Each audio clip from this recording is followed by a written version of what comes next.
नमस्कार, आदाब, सत श्री अकाल दोस्तों। मैं दीपांश वाजपेयी और आप सभी लोगों का अपने YouTube चैनल गाइडलाइन हब में हार्दिक स्वागत करता हूं। दोस्तों जैसा कि सभी लोगों को पता है कि मैं ITI व ITI से संबंधित वीडियो बनाता हूं।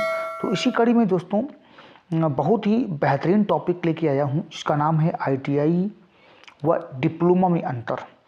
इस वीडियो के माध्यम से आपको जानकारी लगेगी कि ITI व डिप्लोमा में आखिर अंतर क्या है और इसमें समानताएं क्या हैं।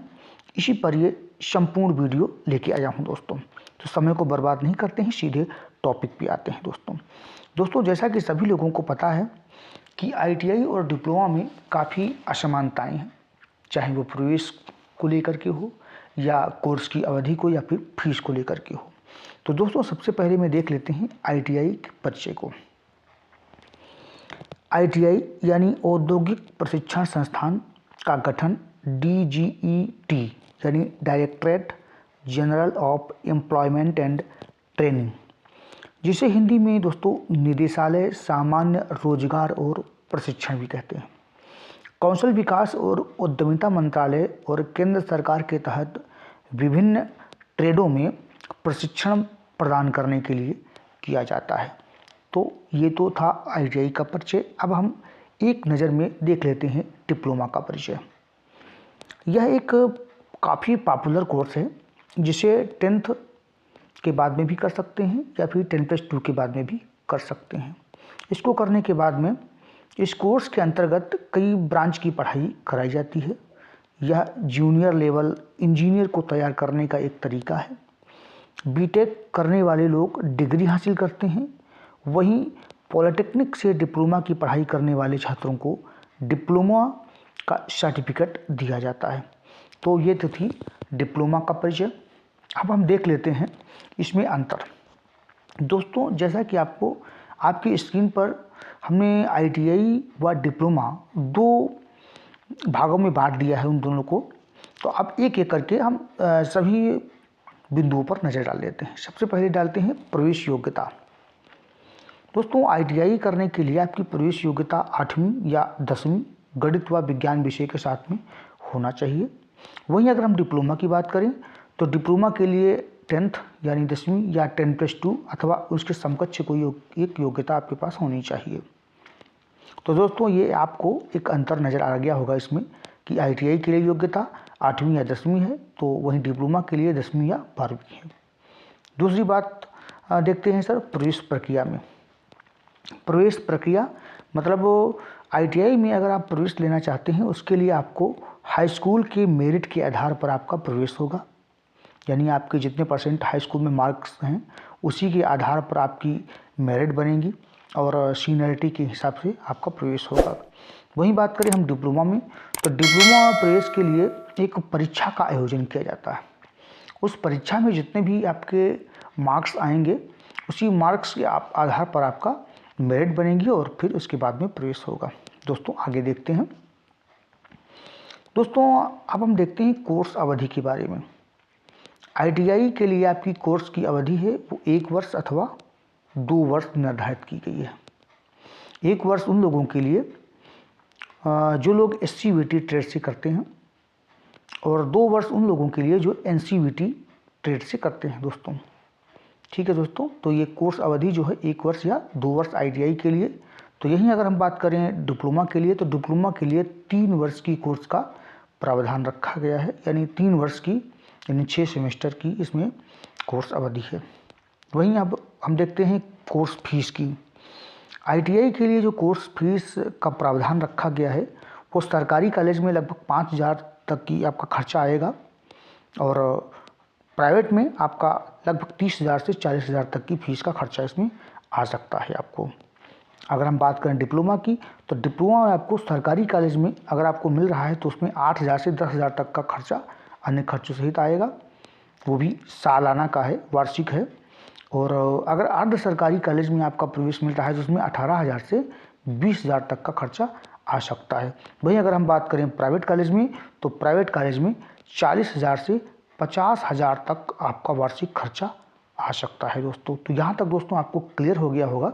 अगर दोस्तों किसी प्रकार की आपको दिक्कत या समस्या आ रही हो किसी कोई डाउट क्लियर नहीं हो पा रहा हो तो आप कमेंट के माध्यम से आप हम तक सूचित करें, तो मैं कोशिश करूँगा कि उसको सॉल्व किया जाए।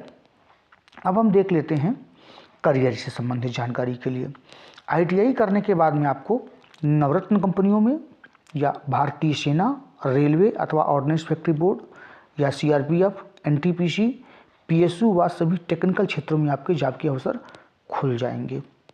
यानी आप इन क्षेत्रों में आराम से जॉब पा सकते हैं।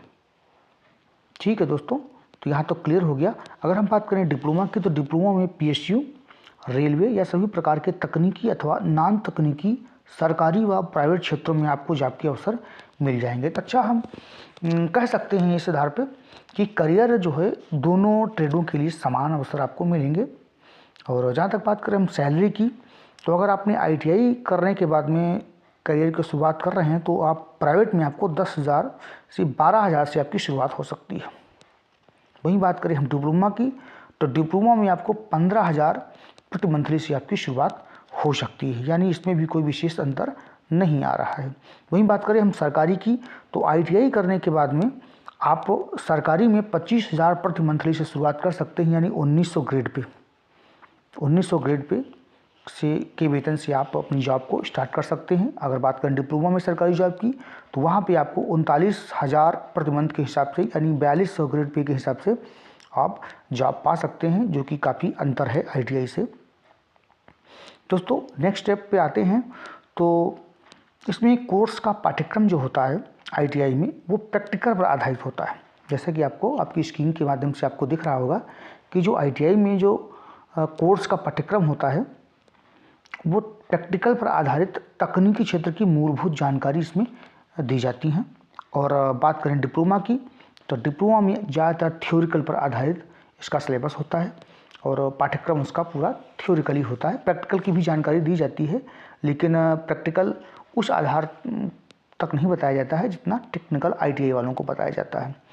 दोस्तों एक जानकारी दे दूं कि इस वीडियो को बनाने के लिए, वीडियो दोस्तों अभी आगे और भी है, लेकिन आपकी जानकारी के लिए बता दूं कि इस वीडियो को बनाने के लिए जिन लोगों ने हमारा सहयोग किया है, जिनसे हमने परामर्श लिया, वो हैं श्री मुनीश बघेल जी, जो कि फाउंडर ओम कंपटीशन क्लासेस मैनपुर UP से, और श्री संजीत यादव जी जो अनुदेशक इलेक्ट्रीशियन के हैं, श्री विजय त्रिवेदी जी जो कि पूर्व अनुदेशक हैं, और श्री S प्रधान जी जो कि टेक्नीशियन हैं।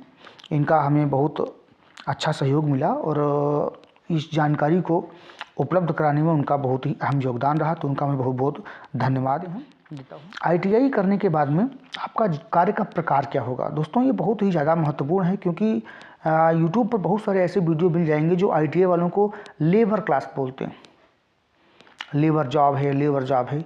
लेबर, देखिए लेबर जो होता है वो नॉन टेक्निकल होता है, टेक्निकल नहीं होता है। बहुत सारे लोग बोलते रहते लेबर, लेकिन आपका जो ITI करने के बाद आपको जो जॉब मिलेगी वो ऑपरेटर की जॉब मिलेगी, हेल्पर की जॉब मिलेगी। इसे लेबर आप नहीं बोल सकते हैं। इसे लेबर जो होता है वो 8वीं पास होता है, जो नॉन टेक्निकल होती है।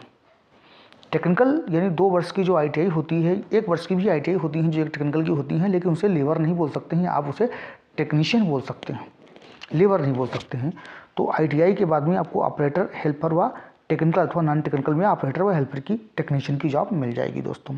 वहीं अगर हम बात करें डिप्लोमा की, तो डिप्लोमा करने के बाद में आपको सहायक इंजीनियर की पोस्ट मिलती है, जो कि काफ़ी अच्छी ट्रेड होती है, जिसके अंडर में ITI वाले काम करते हैं। लेकिन हमें बहुत ज़्यादा दुख होता है क्योंकि ITI करने वालों को लोग लेबर बोलते हैं, लोग ऐसा नहीं है, जबकि वो टेक्नीशियन होते हैं।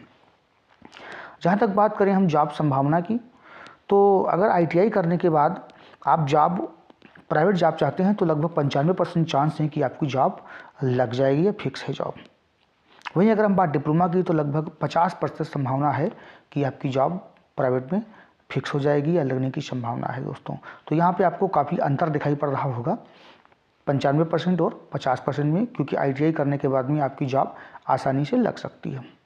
वहीं बात अगर हम करें सरकारी में, तो सरकारी के लिए आपको लगभग 60% चांस हैं कि आपकी ITI करने के बाद में सरकारी जॉब लग सकती है। वहीं अगर हम डिप्लोमा की बात करें तो 35% यानी 35% चांस हैं कि वो आपकी जॉब सरकारी लग सकती है।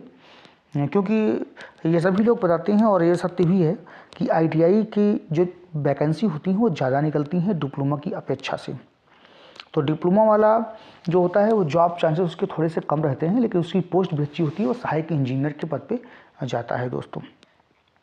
तो दोस्तों ये थी हमारी डिप्लोमा और ITI में अंतर। दोस्तों ये वीडियो हमने आप तक पहुंचाया है दोस्तों। ये कैसा लगा वीडियो, आप हमको जानकारी इसके बारे में दीजिएगा कमेंट के माध्यम से, क्योंकि काफ़ी लेट ये वीडियो पहुंचाया आप तक, लेकिन फ़िलहाल हमने काफ़ी मशक्क़त की इस वीडियो को बनाने में, काफ़ी लोगों से रिसर्च किया है। उम्मीद है हमें कि आपको पसंद आया होगा। तो दोस्तों प्लीज़ हमारे चैनल को सब्सक्राइब कीजिएगा, लाइक कीजिएगा और बेल आइकन घंटे वाले बटन ज़रूर दबा दीजिएगा। दोस्तों नमस्कार।